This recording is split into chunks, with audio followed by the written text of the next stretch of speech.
The union government has opened applications window for the PLI, right. PLI क्या है? ये PLI यानी production linked incentive, ठीक है। तो ये गवर्नमेंट क्या करेगी? इंसेंटिव देगी कंपनीज को। कैसे देगी ये समझेंगे आज। तो जैसे कि प्रोडक्शन होगा, प्रोडक्शन करना पड़ेगा। किसका प्रोडक्शन करना पड़ेगा? व्हाइट गुड्स का। व्हाइट गुड्स कौन सा? जैसे कि AC हो गया, LED हो गया, तो इनका प्रोडक्शन करना पड़ेगा। तो गवर्नमेंट प्रोडक्शन करवाएगी किन से?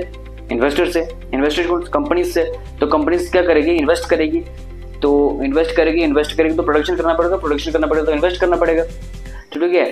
तो जैसे जितना इन्वेस्ट प्रोडक्शन होगा और जितना इन्वेस्टर इन्वेस्टमेंट करेंगे तो उसी हिसाब से इंसेंटिव सेंट्रल गवर्नमेंट उनको देगी, ठीक है। यहाँ पे 2 टाइप्स ऑफ कंपनीज हैं। कैसे कि एक जैसे न्यू कंपनीज होगी और दूसरी ओल्ड कंपनीज होगी। ओल्ड कंपनी जैसे कि old company pleasing to more investment और न्यू कंपनी ऑल्सो इन्वेस्टमेंट करना चाह रही है। तो वो क्या करेगी? जैसा कि अभी इंसेंटिव कैसे देगी गवर्नमेंट ऐसे इंसेंटिव देगी जैसे कि अभी कोई कंपनी क्या कर रही है? इन्वेस्ट कर रही है 200 करोड़ नहीं, 200 करोड़ नहीं, 100 करोड़ लेते हैं।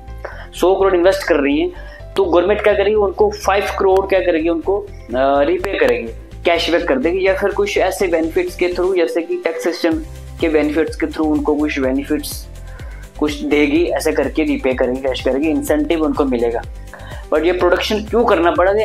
ऐसा लगता है कि प्रोडक्शन क्यों करना पड़ा? जैसे अभी गवर्नमेंट ने GST कम करा है, तो GST कम करे तो अभी डिमांड तो बढ़ेगी। GST कम हो गया, डिमांड बढ़ेगी, तो डिमांड बढ़ेगी तो प्रोडक्शन करना पड़ेगा, प्रोडक्शन करेंगे तो इन्वेस्टमेंट करना पड़ेगा, इन्वेस्टमेंट करेंगे तो इंसेंटिव मिलेगा, ठीक है। तो ऐसे करके करना पड़ेगा। तो अभी AC का और LED का जो कर ये प्रोडक्शन होगा तो जो भी कंपनीज करेगा उनको इन्वेस्टमेंट इंसेंटिव मिलेगा, ठीक है। तो अभी जैसे कि ये क्यों 2021 को ये लाया गया था, स्कीम लाई गई थी।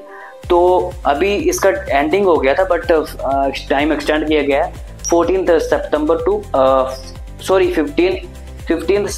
14 सितंबर तक, राइट। सो ये टाइम दिया गया। फिर भी अभी जो नई एप्लीकेशंस आई हैं 83% बता रहे हैं कि 83% आई हैं। वो क्या बोल रही है? वो 10,664 करोड़ अभी इन्वेस्ट करेंगी, ठीक है। तो हाँ, इन्वेस्ट करेंगी। और उसके बाद अभी जो क्यों हमें ये कहानी क्यों पढ़ना पड़ रही है कि कहानी का मतलब ये है कि हमें पता होना चाहिए कि ये क्यों कर रही है गवर्नमेंट, अभी इंसेंटिव क्यों दे रही है गवर्नमेंट। इन्वेस्टमेंट कोई कर रहा है, प्रोडक्शन कोई कर रहा है और AC कोई खरीदा है, गवर्नमेंट को क्या लेना देना? गवर्नमेंट क्या कर रही है? गवर्नमेंट का GST अभी डाउन किया है, कम किया है। तो गवर्नमेंट क्या करना चाह रही है? गवर्नमेंट इकोनॉमी बूस्ट करना चाह रही है, ठीक है। इकोनॉमी की ग्रोथ बढ़ाना चाह रही है, ठीक है।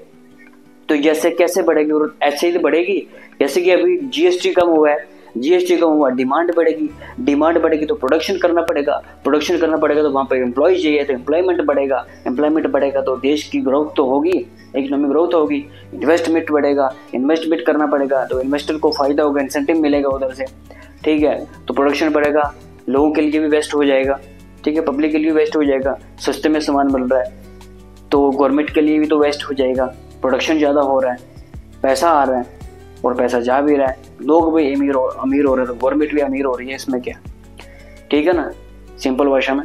तो एक टॉपिक हम एक और डिस्कस कर लेते हैं अभी मोटे तौर पर। जैसे कि अभी हमारे प्राइम मिनिस्टर ने विजिट किया है वहाँ पे मणिपुर में, तो मणिपुर के बारे में एटलीस्ट सब लोगों को पता ही होगा कि 2023 से मई 2023 से जो प्रोटेस्ट हुआ था 2023 में कुकीज़ और मेथी के बीच में जो हुआ था, 2 कम्युनिटी थी ना, तो उनके भी प्रोटेस्ट हुआ था, वायलेंस जो हुआ था, तो उसके बारे में पता ही होगा सबको। तो वो अभी जैसे कि मोर इफेक्टिव एरिया कौन सा है हम ये जानेंगे। हम प्री के पर्सपेक्टिव कुछ थोड़ा सा पढ़ते हैं कि जैसे कि मोर इफेक्टिव एरिया कौन सा है? चूराचंदपुर, ठीक है, चूराचंदपुर एक एरिया है वहाँ पे, तो वो मोर इफेक्टिव एरिया, और भी हुआ था लेकिन वो ज़्यादा इफेक्टिव एरिया।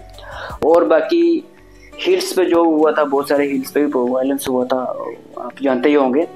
और वहाँ की अगर हम कैपिटल की बात करें, कैपिटल बेसिक कैपिटल इम्फाल है, ठीक है, इम्फाल कैपिटल है। और इसका इंटरनल बॉर्डर एरिया कौन सा है जो हमारी स्टेट मणिपुर के साथ टच करती है, जैसे कि नागालैंड है और फिर असम है, और असम हो गया, फिर उसके बाद मिजोरम हो गया, ये 3 स्टेट्स हैं ना वो जो उसके साथ इंटरनल बॉर्डर शेयर करती हैं, ठीक है। और वहाँ पे अभी जो प्राइम मिनिस्टर गए उन्होंने एक फाउंडेशन लेट डाउन किया है, फाउंडेशन स्टोन लेट डाउन किया है कि ब्रिज जो बन रहा है ब्रिज के लिए, तो वो ब्रिज बनेगा कनेक्टिविटी के लिए। कहाँ की कनेक्टिविटी हुई है, ठीक है, कॉर्बो टू नारंगी गुवाहाटी तक ये कनेक्ट होगा। तो ये कनेक्टिविटी बढ़ेगी और कनेक्टिविटी नॉर्थ एंड ईस्ट की कनेक्टिविटी बेटर हो जाएगी। उसके बाद इंटर स्टेट की कनेक्टिविटी बेटर हो जाएगी, ठीक है, ट्रेवल टाइम रिड्यूस हो जाएगा। उसके बाद बूस्ट करेगी जो आर्मी का जो रूट है, आर्मी का रूट्स बॉर्डर एरिया तक पहुंचने के लिए, इंटरनेशनल बॉर्डर एरिया तक पहुंचने के लिए है ना, वो थोड़ा सा बूस्ट हो जाएगा, बेटर हो जाएगा। और ऑल्सो टूरिज्म के लिए भी बेटर हो जाएगा, ठीक है ना। ये मोटे मोटे तौर पर रिवाइज करते हैं, बाकी फुल टॉपिक पढ़ने में तो बहुत टाइम लगता है, ठीक है, वो तो हम लोग पढ़ते ही हैं। तो बाकी रिवाइज के लिए ये हमारी वीडियो रहती है। तो thanks for watching, next video कल करेंगे।